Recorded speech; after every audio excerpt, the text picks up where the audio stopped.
morning, students. Today, this is the concluding part of human, that is the respiration, that is the part 3 I'm talking about. And today we will discuss about the human respiratory system. How do human beings respire? And for the purpose, they have got a complete system, what we call it human respiratory system. Now what happens in a human being, they intake oxygen from one point and which is thereafter absorbed into the blood, and that is being carried out to the various cells where the process of oxidation takes place within the cell, and the carbon dioxide formed over there again comes into the blood and that is given away. So taking in oxygen, that is called inhalation, and removal of carbon dioxide, that is called the exhalation. So here we will talk about the human respiratory system, which consists of the nasal cavity, and next one is that is the pharynx. Now pharynx is the place where nasal cavity, that is the passage of the air that is having the common passage for food as well, that is the esophagus. Now here we are having a flap like a structure over it that prevents food to enter into the windpipe. Thereafter we have got the larynx, and that controls the voice as well, and ultimately larynx is attached to the trachea. Trachea is the very important, that is the pipeline, what we call it, that carries air, whatever we inhale, through the branches called bronchi and to the lungs. Why do we call it lungs? Lungs are basically, we have got the two sides of our chest, that is left side and the right side. The right side, the lungs are 3 lobed, left side we are having the 2 lobed. The size of the lungs, left hand side, that is it is smaller than the right hand side. The reason behind is that in the left hand side, the heart has also to be accommodated over here, and the whole thing that is separated from the abdomen, that is the diaphragm. So this is the whole thing that is called the thoracic cavity, while the below it, that is called the abdominal cavity. So we are right now concerned with the thoracic cavity, where we have got the human respiratory system. Now we will talk about the function of each and every part one by one. Now what happens to the nasal cavity?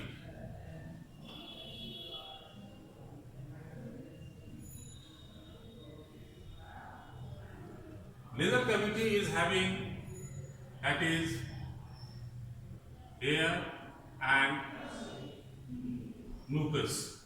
Whatever air we inhale while passing through the nasal cavity, the larger dust particles which are floating around into the air, that are being trapped, and the smaller particles and some of the germs might be coming along with the air, that is stuck to the mucus. So, and the mucus also moisten the air what we are taking in, and also little warmth is being given to the blood supply over there. So warm, humid air that passes through the nasal cavity, through the pharynx, larynx and trachea. Now here the major role we talk about the trachea.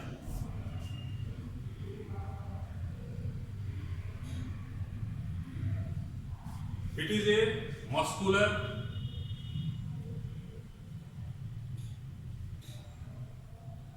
pipeline with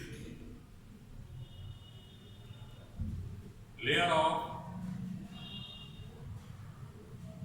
mucus and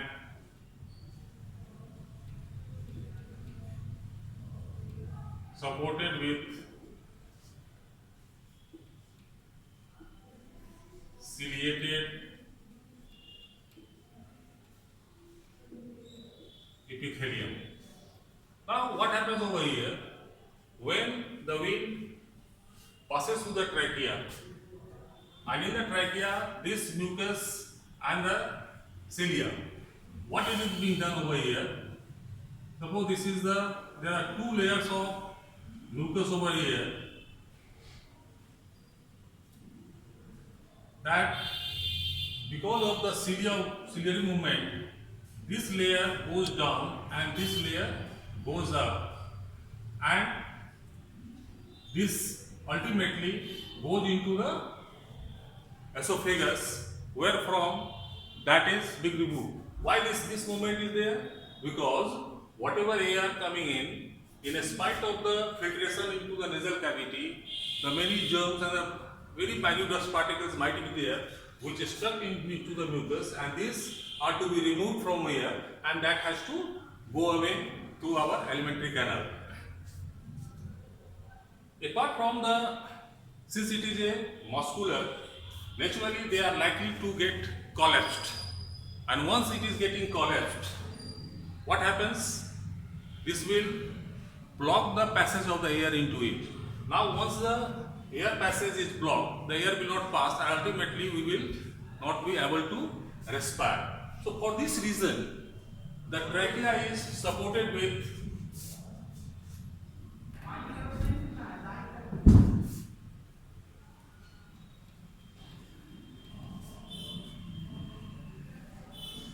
this cartilage ring. You must have seen in your household gas pipelines, that is, rings are there, steel rings are there, which prevent the collapse of the rubber pipe. So same way, these cartilage rings prevent the collapse of the trachea, and thereby this always remains open to air. Now one more thing I would like to add up over here. Sometimes because of some infection or a large amount of dust particles coming into our windpipe, the movement of the mucus into the trachea, that is being restricted because of the thickness of the mucus, and that cause coughing, because our body cannot hold those things for a longer period of time, so that causes the coughing. So that's why this is due to this reason, the mucus is needed to be further dilution is required, and thereby the movement that continues. Now what happens? This is today we are just suffering from, or the whole world is suffering from, the coronavirus. What this virus does? This virus that thickens the mucus, and thereby the total blockade occurs into the trachea, and that reduces the passage of the air, and thereby the people get the respiratory problem, and this continues to the entire respiratory system.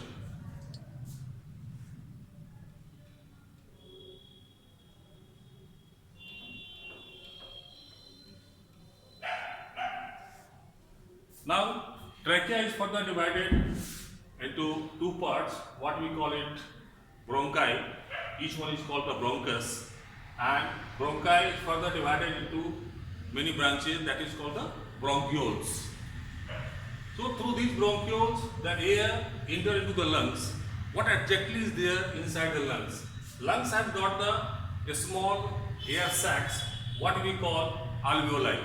Alveoli are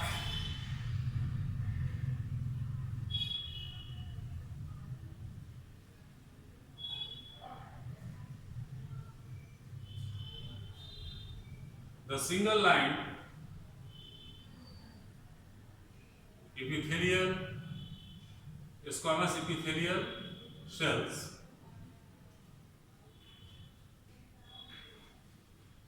Supported with blood vessels.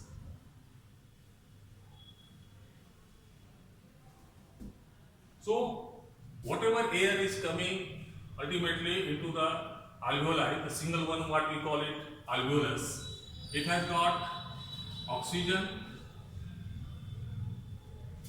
that is we call it air, oxygen, and the blood carries, this is the carbon dioxide.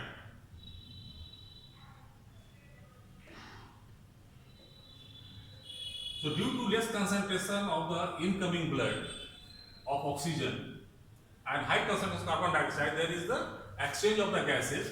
So oxygen will diffuse into the bloodstream and carbon dioxide will come into the alveolus, and ultimately oxygen is getting transferred into our bloodstream and that is carried to the various cells, and the carbon dioxide coming over here, that is being exhaled. So that exhalation that is being carried out by the increase and decrease of the pressure inside the thoracic cavity. The exchange or the movement of the air, that is the inhalation and exhalation, that is being carried out by the process of breathing, what is based upon the difference into the pressure. While taking in, the pressure inside is low, and while breathing out, the pressure inside becomes high. So that mechanism works throughout. Now this alveoli doesn't have this cartilage ring over there, yet they don't get collapse. This is because always certain amount of air remains into the alveoli. Now here, if you see the entire lungs, there are millions of alveoli over there. Now what is the need of these millions of alveoli? The reason behind is that the smaller segments of alveoli that enhance the total surface area, and that helps into the effective transfer of oxygen and carbon dioxide, that exchange that is taking place. Now those people who are smokers, in those cases the tar deposit of the nicotine that deposits on the alveoli, inside alveoli, and that prevents the exchange of gases and thereby reducing the total surface area for the exchange, and they get breathing problem off and on. Now here the role of diaphragm. Diaphragm is a thick muscular wall that separates the thoracic cavity from the abdominal cavity, as I have stated earlier, and that helps into the process of breathing. Now this whole system that is being protected by our ribs over there, and also the lungs have another protective layer that is called pleura, and in between the lungs and the pleura there is pleural fluid. Remember always that into the human being, all the delicate organs, they are protected by a membrane and a liquid filled inside. The liquid is there because in case there is any physical injury or the physical shock is there, that pressure gets distributed throughout, so impact is very low because of the liquid inside. Now in the process of inhalation and exhalation, what happens? As I told you earlier that during the inhalation, the inner pressure should be low. How it will become low? This diaphragm that will get stressed, and the ribs, they get relaxed. So thereby the total volume inside that gets increased, and when the volume increases, the pressure decreases and the air is coming inside. Once the exchange has taken place, thereafter diaphragm gets into back into its normal position, and also the ribs attached to the muscles, and that muscles they constrict, and thereby inside there is increase into the pressure because of the low volume, and thereby the gas is being exhaled, that is being given out. So this is the process by which we breathe in and breathe out.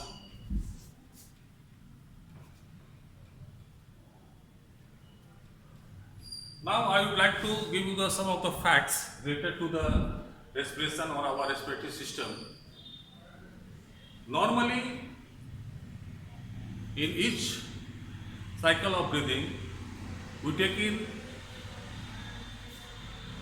3.5 liters of air inside and giving away.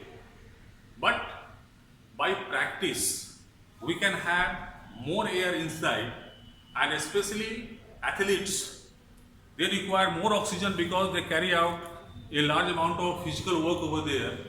So naturally they will be requiring more energy, and for that purpose they require more oxygen. So their lung capacity is much higher than a normal people. So that can be increased, that can be decreased, and the decreasing might be in the various regions. Now here one more thing I would like to add up.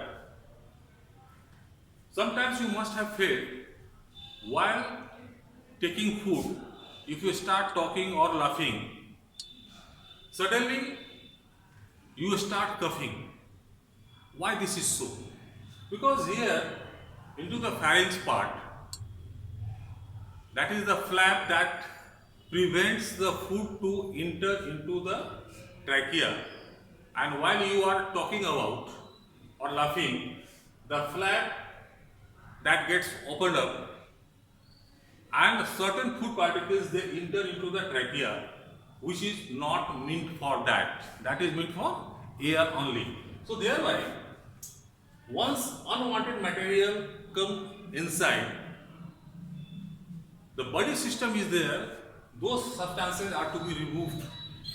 So for this reason, suddenly the lungs they start collapsing and pushing the air inside outwards, and thereby those substances that have got stuck into the trachea, they are being removed. So this is advisable that during consuming your food, try to avoid talking or laughing, because sometimes in spite of the coughing, the substances may not be coming out, and that may be the fatal means that is the life threatening. So with this, we end our part, that is the human respiratory system and the respiration in women. Just you can go through the text, and if any question is there, you may ask in the main site when we will take up this class. Thank you.